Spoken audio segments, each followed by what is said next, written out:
Assalamualaikum. Waalaikumsalam. Apa kabar, Mas Casdi? Alhamdulillah sehat. Sekarang kegiatan apa ini? Ya lagi ngecek lahan perhutani yang digarap oleh masyarakat, Pak.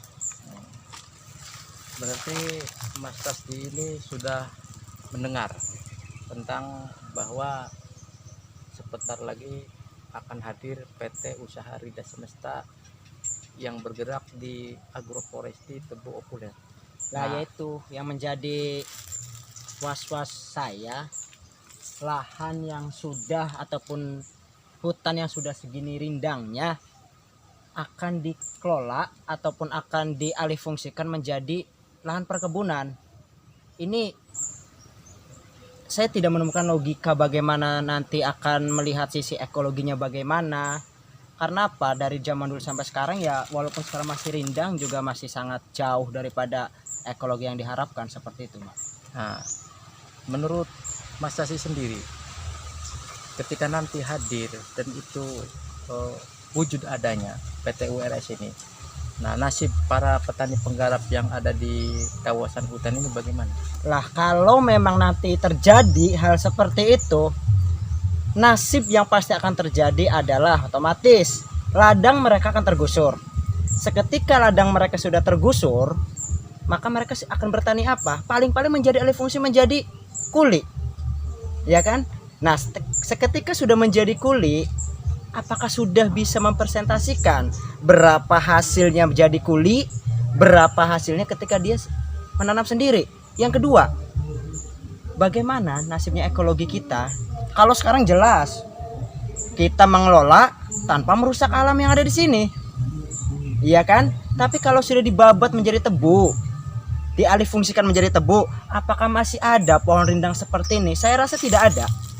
Nah, saya dibesarkan di kampung, bapak saya, orang tua saya penggarap juga, pengelola juga di sini. Saya bisa kuliah, bisa sekolah, ya hasil daripada apa? Mengelola hutan ini, dijadikan ladang, sama-sama menjaga, hasilnya kita dapatkan, hutannya kita rawat, sehingga apa? Ekologi terjaga. Ya, orang tua saya pun mendapatkan apa? Mendapatkan benefit daripada mengelola ladang itu sendiri. Jadi ya, kalau memang dikaitkan dengan segi ekonomi yang didapatkan oleh para penggarap, saya rasa itu sangat membantu. Karena apa?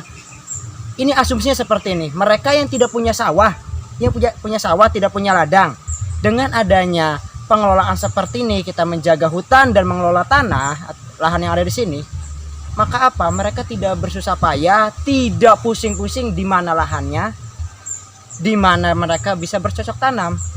Nah, padahal kan gitu, gini, PT URS sendiri kan nanti ada yang namanya kerjasama dalam rangka perkebunan agroforestinya itu.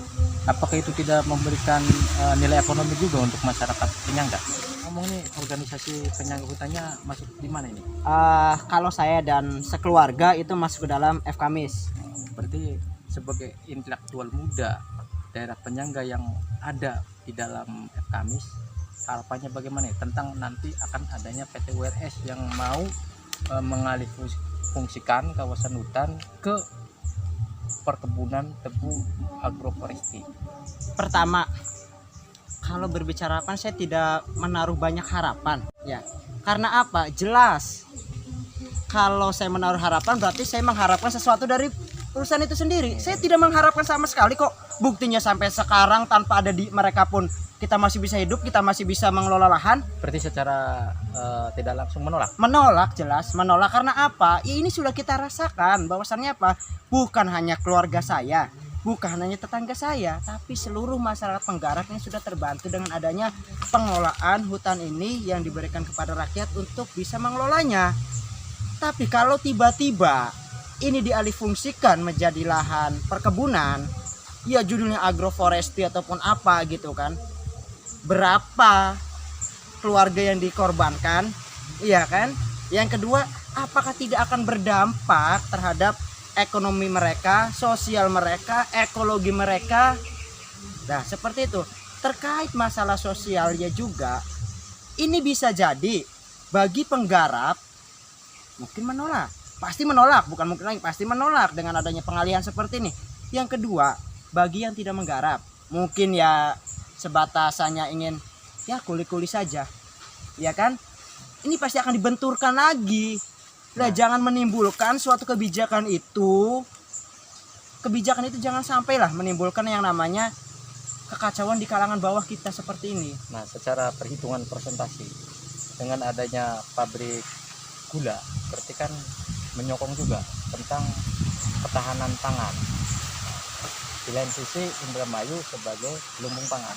Jadi menurut Mas Kasdi ini yang sudah bergelut di dunia pendidikan pertanian, apakah lebih mengutamakan ketahanan pangan di bidang padi apa ketahanan pangan di bidang gula?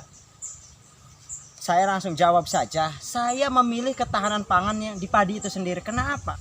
Nah, kalau ini dijadikan lahan tebu, ya bisa jadi produksi Indramayu padinya tidak akan sebanyak tahun ini. Hari ini, tahun ini kita sudah menjabat ataupun mendapatkan nama baik Indramayu itu sebagai lumbung padi. Nah, itu tidak semata-mata hanya sawah-sawah saja. Ini juga turut andil daripada para penggarap ini yang notabene menggarap tanah hutan menjadi sawah, ya kan? Ingat loh, menggarap bukan membabat habis, bukan mengalihfungsikan. Kita menggarap, kita sama-sama menjaga.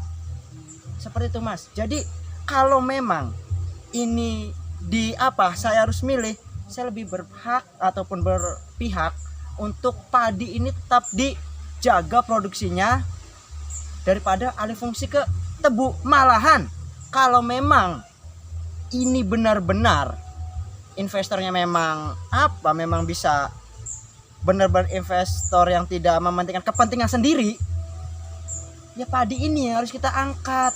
Mekanisasinya bagaimana, pengolahannya bagaimana. Kenapa tiba-tiba